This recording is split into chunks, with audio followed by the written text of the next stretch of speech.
Friends, thank you for being here today. What if I told you that while the world was distracted by the New Year's celebrations, the fundamental architecture of the global banking system quietly fractured in a way we haven't seen in 46 years? And what if I told you that the price you see on your television screen, the spot price of silver, is no longer a reflection of reality, but a carefully maintained illusion designed to keep you calm while the largest institutions on Wall Street scramble to secure the lifeboats? We are living through a moment of profound economic transformation.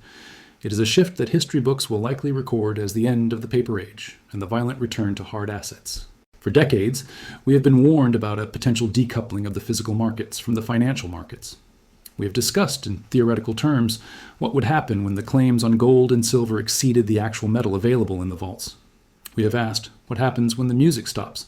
Well, ladies and gentlemen, on Friday, January 2nd, 2026, at exactly 2:30 p.m. Eastern Standard Time, the music didn't just stop. The orchestra packed up and left the building. We are witnessing a data anomaly so severe, so statistically impossible under normal market conditions, that it forces us to reevaluate the solvency and the strategy of the Western banking system. We are seeing the ghost of 1980 return to the trading floor.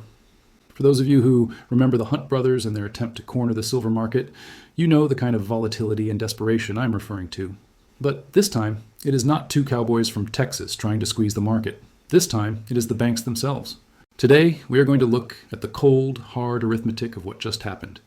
We are going to strip away the media spin, ignore the noise, and focus strictly on the delivery reports from the CME Group and the inventory data from the Shanghai Futures Exchange. Because when you look at these numbers, a very clear, very disturbing picture emerges. It is a picture of cannibalization. It is a picture of allies turning into predators. And ultimately, it is a story about the long-term prosperity of your savings and the future of the American dollar. To truly understand the magnitude of what occurred on January 2nd, we must first examine the anomaly itself, a 17 million ounce delivery event that defies all historical precedent. Usually, the futures market is a place for hedging. A farmer hedges his corn crop, a mine hedges its silver production. It is designed for commercial stability. It is rarely a place where massive amounts of physical product actually change hands. Most contracts are settled in cash. The paper moves, but the metal stays put. However, the data we pulled from the CME servers regarding the first 48 hours of 2026 shatters that norm. On Friday, January 2nd, the exchange issued 1,168 delivery notices. In isolation, that is a large number, but we must zoom out just 24 hours to capture the full scope of the operation. Let's pause and visualize what that number represents. Each standard contract on the COMEX represents 5,000 ounces of silver. When you do the multiplication, 3,046 contracts times 5,000 ounces, you arrive at a staggering total of 17,230,000 ounces. 17,230,000 ounces of physical silver were demanded in a 48-hour window. To put that into a context that touches our daily lives and our understanding of industry, the entire global mining industry, every mine in Mexico, Peru, China, Russia, and Australia combined, produces roughly 800 million ounces of silver a year. That means that in the first 2 days of the year, before most traders had even returned from their Aspen vacations, before the coffee was even hot on the trading desks, the COMEX was forced to surrender nearly 2% of the entire annual global production. A factory does not order 17 million ounces of silver on a Friday afternoon. Apple does not need 17 million ounces to make iPhones over the weekend. This is not commercial flow. This is not industrial hedging. This is a run on the bank. This is a sophisticated, coordinated, and violent raid on the exchange's physical inventory. You have to ask yourself, why now? Why January 2nd? Why the rush?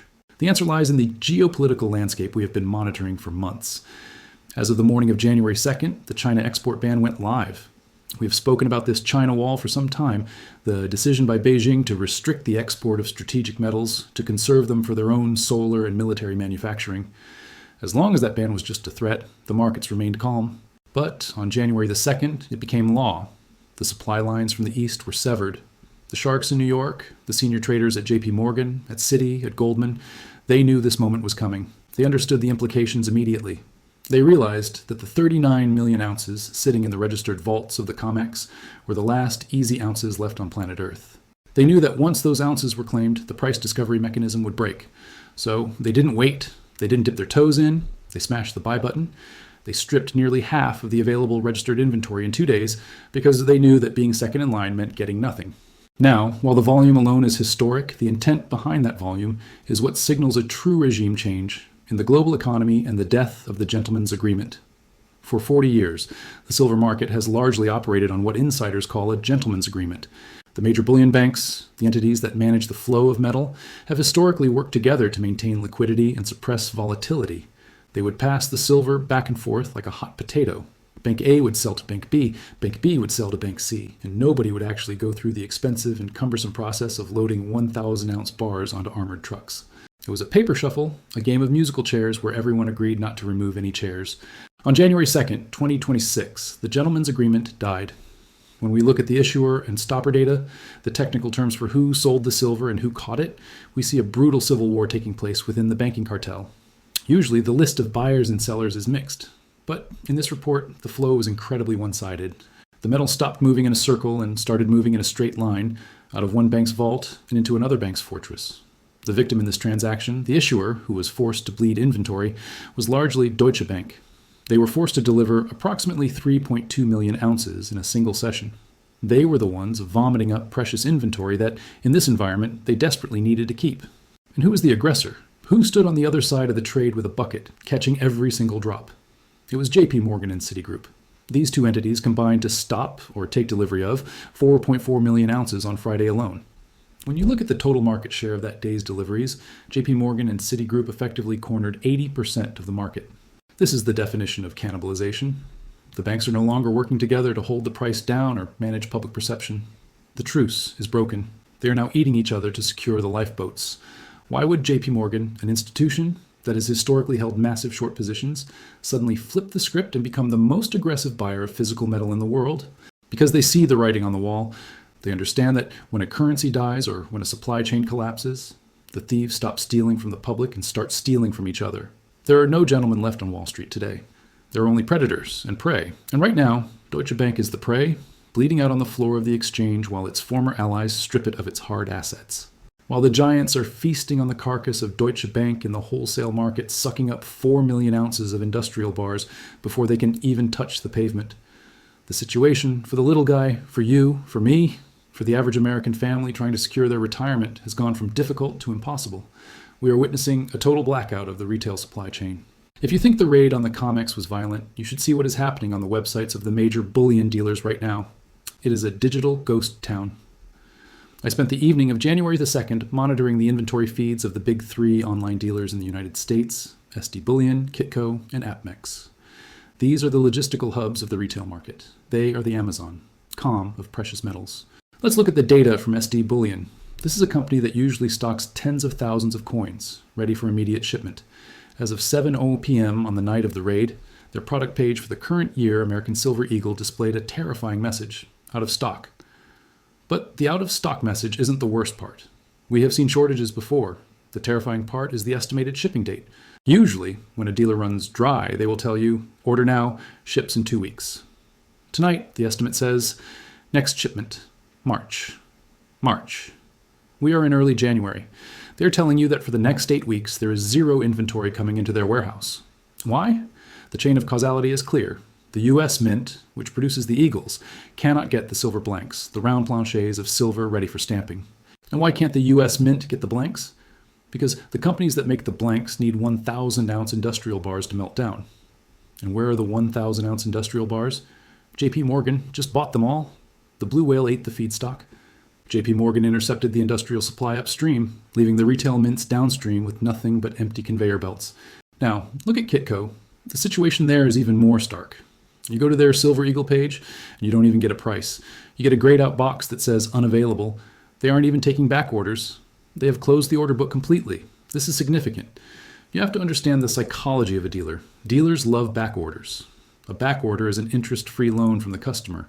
You give them your money today, and they promise to give you metal later. It aids their cash flow. When a dealer refuses to take your money for a future delivery, it means they are terrified. It means they are afraid they won't be able to source the metal at any price. They are afraid of defaulting on you. So they choose to shut down rather than take the risk. And finally, we look at APMEX. APMEX is often considered the dealer of last resort because they typically carry the highest premiums. They are the true price discovery mechanism for the desperate buyer. Right now, they do have some eagles in stock. But look at the price. I am looking at a live listing for a single random year American Silver Eagle. The price is $89.70. Let that sink in for a moment. $89.70. The COMEX spot price, the price the banks claim silver is worth, the price you see on CNBC, is trading at roughly $71. That is an $18 premium. That is a 25% surcharge just to get your hands on the metal. And remember, that is for a random year, likely a scratched up coin from the secondary market. If you want a brand new mint condition coin, the price is pushing $95. This is what we call bifurcation. It is the splitting of the world into two realities. In reality A, the paper world, JP Morgan pays $71 an ounce because they are buying 4 million ounces and taking delivery at the wholesale level. In reality B, the physical world where you and I live, we pay $89 an ounce because we are fighting over the scraps. The wholesale discount has become a retail tax. The banks have effectively fenced off the cheap silver for themselves. And do you know why the premiums are exploding? It isn't just greed, it is replacement cost. The dealers know what just happened on the COMEX. They saw the delivery report. They know that tomorrow, when they call their wholesale suppliers to restock, the phone isn't going to be answered, or if it is, the price will be $10 higher. So they are raising their prices tonight to protect themselves. They are pricing in the scarcity that JP Morgan just created. We have discussed the delivery volume and the retail blackout, but where did all that supply go? It didn't vanish. It moved from the available pile to the unavailable pile. To confirm the damage, we must look at the vault data itself. While the dealers are sold out, the vaults in New York and Shanghai are bleeding out. We just received the end-of-day clearing report for the COMEX vaults, released at 5 p.m. Eastern Time on January 2nd. The numbers are devastating. The registered silver inventory, this is the specific category of metal that is fully warranted and available to settle these massive delivery demands, has crashed to 39.4 million ounces. In just the last 24 hours, we saw a net withdrawal of 2.8 million ounces from the registered category. Now, connect the dots. Deutsche Bank delivered 3.2 million ounces. JP Morgan and Citi stopped 4.4 million. And the inventory dropped by 2.8 million. This tells us exactly what happened to the metal. It didn't just switch owners and stay in the vault. It was removed from the market structure. JP Morgan didn't buy that silver to trade it. They bought it to bury it. They moved it from registered, available to eligible, not for sale, or they loaded it onto armored trucks and drove it to a private facility. That is 2.8 million ounces that will never be sold at $71 again. It is gone. It has been permanently sequestered by the banking cartel. And if you think 39 million ounces sounds like a lot of metal left, you are mistaken. We just saw 17 million ounces of demand in 48 hours. Do the math. 39 million divided by 17 million. At this current burn rate, at this current speed of bank-on-bank rating, the COMEX has roughly 2.5 days of inventory left before it hits absolute zero. 2.5 days. We are staring at the bottom of the barrel. But the collapse isn't just happening in New York. It is a global, synchronized drain. We also just received the nightly inventory numbers from the Shanghai Futures Exchange in China. Remember, China just reopened on January 2nd after their holiday. And the moment the doors opened, the vacuum turned on. The total silver inventory in the Shanghai vaults has fallen to 681 metric tons. They lost 46 tons in a single trading session. Let's translate that. 46 tons is roughly 1.5 million ounces. So, on the very first day that the new export ban went live, the Chinese domestic market consumed 1.5 million ounces of its own stockpile. This confirms our worst fear.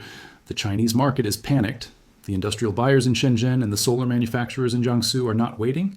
They are looting their own exchange because they know the export ban means no new metal is coming in from abroad, and they can't get metal out. They are trapped in the cage with a hungry tiger, and the only food left is that 681 tons. At a depletion rate of 46 tons a day, the Shanghai exchange goes dry in 14 days. So look at the global picture. New York is bleeding 2.8 million ounces a day. Shanghai is bleeding 1.5 million ounces a day. That is nearly 4.5 million ounces of physical silver vanishing from the visible stockpiles every single day. The mines only produce about 2 million ounces a day. We are running a daily deficit of 2.5 million ounces. The math is broken. The buffer is gone. We are literally watching the exchanges run out of product in real time. This is why JP Morgan panicked. They see these numbers before we do. They saw the Shanghai drain starting in the morning. They saw the COMEX levels dropping. And they realized, if we don't grab the metal from Deutsche Bank today, there won't be any metal left next week. This brings us to the final and perhaps most important calculation regarding the financial reality of these banks, the difference between solvency and availability. I have been receiving emails all day asking the same question. Is JP Morgan bankrupt? Did this raid break the banks? Is the system insolvent? Friends, We need to be adults here. We need to put away the fantasy and look at the cold, hard arithmetic of bank capital, because if you misjudge the enemy's strength, you will lose the war. Let's look at the risk math of today's transaction. JP Morgan and their partners took delivery of 4.42 million ounces of silver. At the current spot price of $71 per ounce, what is the total dollar value of that metal? Do the multiplication. 4.42 million times 71. The total cost of the raid was roughly $314 million. Now, to you and me, $314 million is an unimaginable fortune. It is enough to buy an island. It is generational wealth. But to JP Morgan currently holds $1.65 trillion in Tier 1 capital. Citigroup holds roughly $240 billion. So let's do the percentage. $314 million represents 0.02% of their combined safety buffer. Let me repeat that, 0.2%. It is the financial equivalent of you buying a cup of coffee. It does not dent their balance sheet. It does not threaten their solvency. It does not trigger a margin call from the Federal Reserve. If you are waiting for JP Morgan to collapse because they had to pay $300 million for silver, you are going to be waiting a very long time. They have the digital printing press behind them. They have infinite liquidity. The dollar squeeze is a myth for them. They will never run out of dollars. But, and this is the most critical but of the entire year, while the financial cost was negligible, the physical signal is deafening. If the cost was so small, if $300 million is just pocket change for Jamie Dimon, then why did they do it? Why did they break the unspoken truce with Deutsche Bank? Why did they drain the registered vault to dangerous levels? Why did they risk creating a retail panic?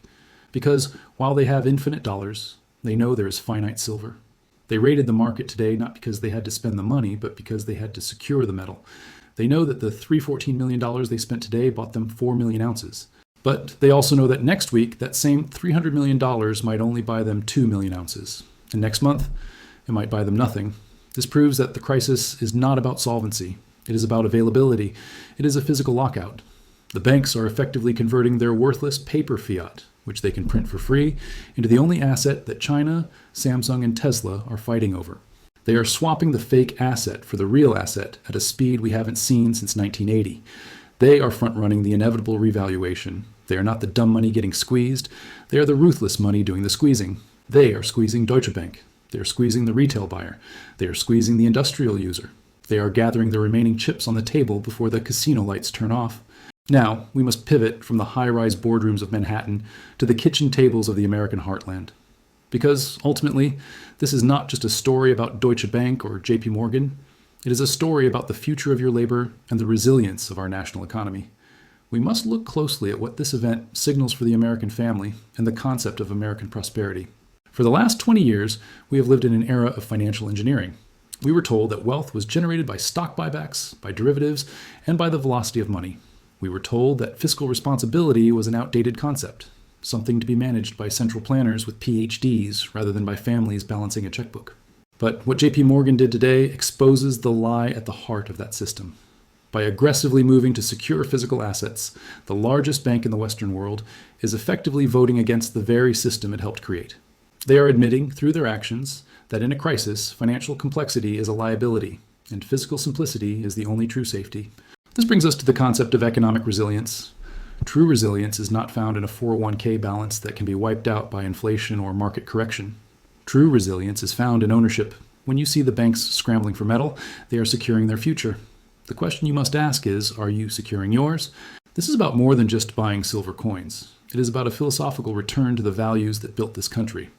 American prosperity was not built on debt. It was built on production, on savings, and on tangible value. It was built on the steel mills of Pittsburgh, the farms of the Midwest, and the honest labor of the American worker. Over the last few decades, we drifted away from that. We allowed our economy to become financialized, where paper promises traded at a premium over hard assets. The event of January 2nd is the dinner bell ringing on that era. It is a signal that the pendulum is swinging back. For the retiree in Florida watching their purchasing power erode, or the rancher in Montana watching input costs skyrocket, this is a call to action. It is a call to embrace fiscal responsibility at the personal level. We can no longer rely on the government to be the steward of value. When the government spends without limit and the central bank prints without caution, the responsibility for financial survival shifts to the individual. You are now your own central bank. You are the custodian of your family's legacy. By converting a portion of your paper savings into physical assets, whether that is silver, land, or productive capacity, you are not just investing. You're engaging in an act of patriotism. You are helping to stabilize the floor of the American economy. You are rejecting the debt-based model that enslaves future generations and embracing the asset-based model that liberates them. The banks know that the dollar is losing its dominance. They know that the world is fracturing into trading blocks where trust is no longer enough. You need collateral. JP Morgan secured their collateral today. They strengthened their balance sheet at the expense of their competitors. We must do the same. We must build economic resilience in our local communities. If the supply chains are breaking for the mint, they will break for other things too. The shortages we see in silver will eventually bleed into other sectors. The time to prepare is not when the shelf is empty, it is when the warning light first blinks. And folks, the warning light isn't just blinking, it is burning red. This is not a message of fear, it is a message of empowerment. The American spirit is defined by its ability to adapt and overcome. We survived the Great Depression, we survived the inflation of the 1970s, we will survive this too. But we will not survive it by clinging to the old rules. We will survive it by recognizing the new reality. If you can't hold it, you don't own it. I'd love to hear your thoughts. Do you believe these economic shifts will strengthen or weaken the American middle class? Let's discuss in the comments below. Ultimately, this redefines the battlefield for Monday morning and beyond. We are no longer looking at a paper short squeeze where we hope the price goes up so the banks lose money. The banks have already hedged. They have already switched sides. They are now long physical.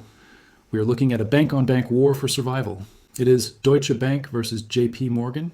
It is the West versus the East. It is the haves versus the have-nots. And in this war, the spot price of $71 is just a number on a screen. It is a tool of deception. While the ticker says 71, the inventory says critical. While the ticker says 71, the retail shelf says sold out. While the ticker says 71, the Shanghai vault says minus 46 tons. So here is the bottom line for the first 48 hours of 2026. We have witnessed a 17 million ounce delivery spike, a level not seen in 46 years. We have witnessed the cannibalization of a major bullion bank, with Deutsche Bank forced to deliver to JP Morgan. We have witnessed the closure of the retail window with 8-week delays and closed order books. And finally, we have witnessed the acceleration of the vault drain, with stockpiles in New York and Shanghai plummeting simultaneously. This is not a drill. The silver scenario is live. The physics of the market have taken over. The paper price is now irrelevant. The only thing that matters is possession. If you have it, you win. If you're waiting for a dip, you lose, because by the time the dip comes, the inventory will be gone. Do not look at the chart. Look at the vault. Do not listen to the Fed. Listen to the sound of 3 million ounces leaving Deutsche Bank. The war has started and the banks just fired the first shot at each other. For those of you watching, for the patriots and the prudent who have prepared for this day, hold fast, stay safe, and never ever sell your physical for their paper. Thank you for your time. If you found this analysis valuable, please like this video and subscribe to the channel to join our community of informed citizens. I will see you on the other side of the weekend.